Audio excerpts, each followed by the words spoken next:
Yo, what's up, Rad Potential homies? Playing with the vert still.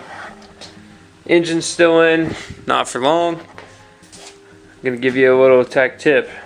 So, when you want to drain the coolant from one of these engines and not make a huge mess, you're still gonna make a mess, but you ain't gonna make a big mess. On the driver's side of the motor, oil cooler's leaking a little bit from the top. I have to address that. Anyways, back to what we're talking about. Driver's side of the motor, maybe you can see it, maybe you can't. Up in there on the center iron, there is a coolant drain plug that you can unbolt and it will drain the coolant. Now, when you do that, it will start going everywhere. But it's less than like just pulling off the lower radiator hose. This is the plug I'm talking about right here. So, center iron, boom, that drains the coolant out of the motor. Then you won't make a huge mess. So, we're gonna do that and hopefully not make a mess. Oh, man. Alright, well, I was wrong on an FC. You cannot get to it because there is an engine mount in the way. And it has this funky looking stud. Looks like we're pulling off a radiator. Oh, wait, we got a drain plug in the bottom of the radiator. Alright, well, as it turns out, FC engine mount's in the way. So all of you who knew that and laughed, good for you. We're going to be pulling the drain plug out of the radiator instead. Alright, y'all, update. So, intake manifold's off, power steering and AC is disconnected. All that I have left is one oil cooler line, this last header bolt, which is being a pain, and then the bell housing bolts, engine mounts, and it can come out.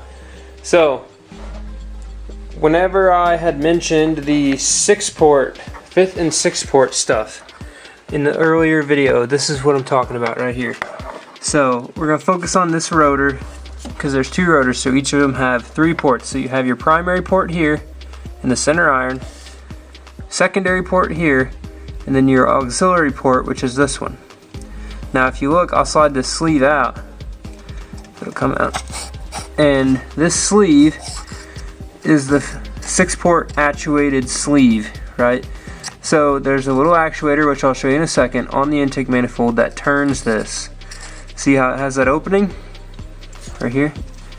So air can go through the back of it and comes out that opening right there. So basically, whenever you're cruising around low RPM, this is closed and there's nothing crazy going on.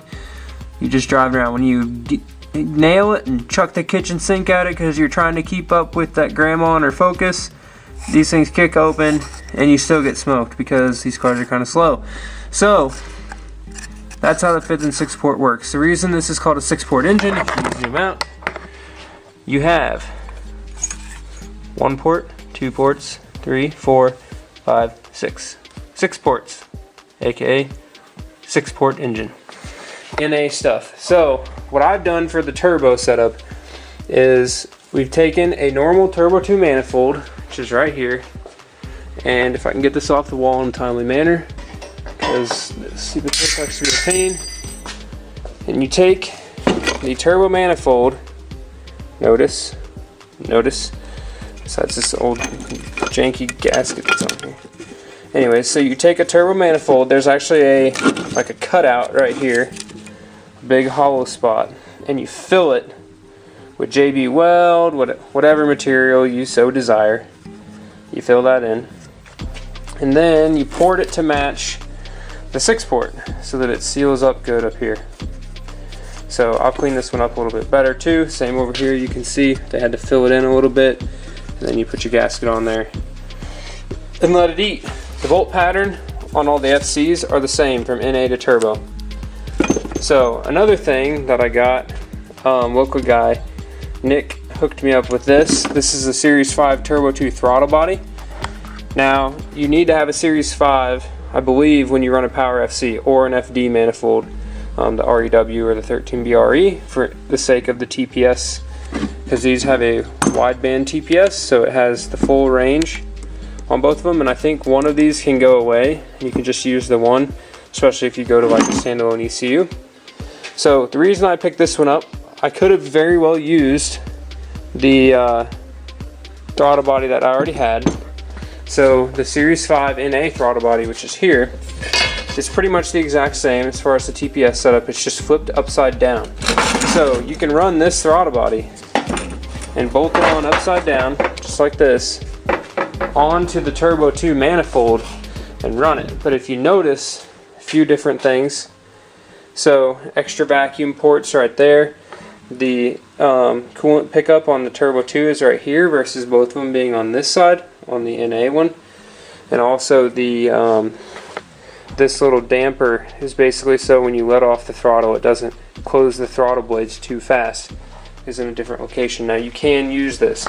So Charles' car, Death Trap, is set up with a NA throttle body, if I'm not mistaken, which is why the idle adjustment is a little bit wonky. So that is one thing to consider when you're doing this swap. Luckily I was able to pick up one of these locally, mainly because I plan on using this setup on another car, so I don't want to mess with this throttle body as far as the idle and TPS adjustments whenever I can get another one that's already set up for turbo and I can just index it with the Power FC. So here's the intake manifold on the NA car. You can see this is the vacuum actuated cylinder, which actually I believe these pop out. They push open instead of pull open, if I'm not mistaken. And then this is the little grabber thing that turns the, you can see it's got a, let me get out of the shadow, you can see it's got a groove in it that turns that valve. So that's what makes these FC NA cars super fun, is that for 150, 60, 70 horsepower, whatever you decide to do with them, they're very drivable whenever you do the porting right. So a lot of guys will just pull the 6-port sleeves out and say, to heck with it, we don't need the vacuum nonsense on there. I prefer to leave it in because it's more fun to drive. And if you can put the vacuum stuff together, which is really not that hard, then it just makes for a more fun NA car than something that braps and has no horsepower down low. So especially if you're going to drive on a street track car, who cares? If you're going to be above 4,000 RPM for 80% of your driving, take them out. So that's that. I'm not going to show you pulling this engine out. You see me lift engines out of cars 100 times, or well, 6 times, however many times it's been. So it will come out. One thing I will also point out, notice the engine is not straight in the engine bay. So you can kind of use the rack to see how it's crooked. So the engine's actually cocked to the side. Generally, most of the FCs, pretty much all the FCs are cocked like that. I don't know why, that's just kind of how they end up sitting in there. So it is what it is. It's how it's supposed to be. Kind of sucks because they push it closer to this side, which means it's harder to get the AC off the AC bracket. But regardless, I'm going to pop this out, show you how dirty the bay is before, and then I'm going to pressure wash it this week, and we'll see how clean we can get it before I paint it. So, boom, it's gone. Alright, got the motor out, chilling over here. Nothing crazy special, but good running. Here's the empty engine bay that is filthy. Got some rot down there, not really, just some surface rust in here, a bunch of dirt under the harness over here. I'm gonna peel all that back. We're gonna clean it all, paint it all. Same with the firewall. We're gonna do some heat resistant tapey stuff back there, make it look flashy. Same thing with over here on the turbo side. We'll make all that look flashy. Gotta clean the transmission out. I'm debating whether or not to go ahead and just put a new clutch on it. This one only has 20,000 miles, but I do have the engine out, and might as well do it while I have the engine out. So we might do that, or I'll have Tennessee Clutch rework it for me this week. Here's what she's looking like. I put the turbo on there, just kind of set it up to see how it's gonna look. One thing I am curious, and I'm gonna do it here in a second, is my like dream FC, dream convertible, dream whatever car is to have an FC, ideally with the stock twin turbo REW from a FD. So FDs are cool and all, but they're a little quirky, I think, with how they drive, and just the interiors are kind of garbage and that sort of deal. And I think they're a little overrated and too expensive. So my goal has always been, why don't we put the twins from an FD on my FC? So playing with this Power FC that I'm going to use, the Apexi unit, to tune this car can be used / was designed for an FD. So I have a set of twins over here. Actually, we got a FD set of twins and the 13B RE set of twins off the Cosmo, and then their little log manifold. So I'm gonna put this on the engine and put that on there, and we're kind of gonna compare the overhang to the single turbo from the Turbo 2 to the FC stuff up there. So let's do that. Alright, got it on there, just mocked up sitting. First thing that I see is initially going to be an issue, but shouldn't be too big of an issue, is can't run an FC or first gen water neck. So it's going to be right in the way. It's not even close. Second thing that was already pointed out to me early is that the FD has dual oil drains, these and the rear one. However, I can just make those out of AN lines and put a fitting on the turbo itself. So basically non-issue. I'll just have one that comes off back here too, so there'll be another drain. They both go into the pan. One thing that everyone told me, or just a couple people I know that may or may not have tried it, which I think DJ tried it, or whomever Charles had said.